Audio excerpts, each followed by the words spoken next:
You too. Here with Daniel Nettheim, the director of The Hunter, and the first question, the most obvious question I have to ask you is that this is your first film in 11 years? Yeah. And what was it about this particular project that made you want to like come back and do something for the big screen?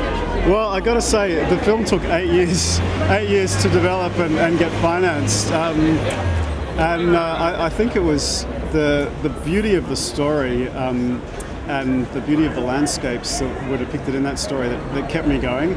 I kind of always felt like it was a unique film, and you got to love what you're doing to stay involved in a project for that long. Yeah, this seems like a great idea, a great film to bring to South by Southwest too. It's our kind of film to want to see here. Was this a festival you were like really dead set, like we have to get into this one? I hadn't been here before, and I kind of took advice from Magnolia, who are our American distributors, but they very much wanted the film to play here. And it ties in very nicely with our release as well next month. Well, it's a pleasure to meet you. Thank you for bringing it here. I appreciate it. Pleasure. Nice to meet you. Here with the wonderful Willem Dafoe. It's really an honor to meet you because I've admired your work for so many years. I was just watching Streets of Fire the other night. To Live and Die in LA. It's like, I mean, you have so many great roles.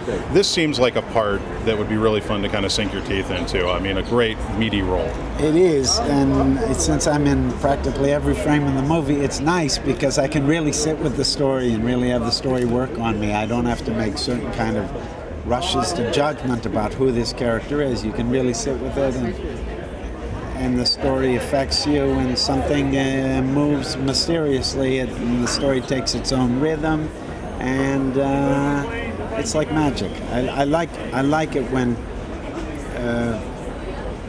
you can do that. Yeah. I was just talking to Daniel about how this is his first big screen film in like 11 years. Can you describe like what it was like working with him as a director and what he brought to the project? Well, he had been working on this for 10 years. Yeah. So he knew the material. He owned the material in his head.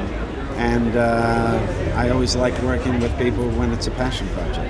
Yeah. Willem Dafoe, ladies and gentlemen. The movie is The Hunter. Go check it out. Thank you. Pleasure to meet you. Thanks very much.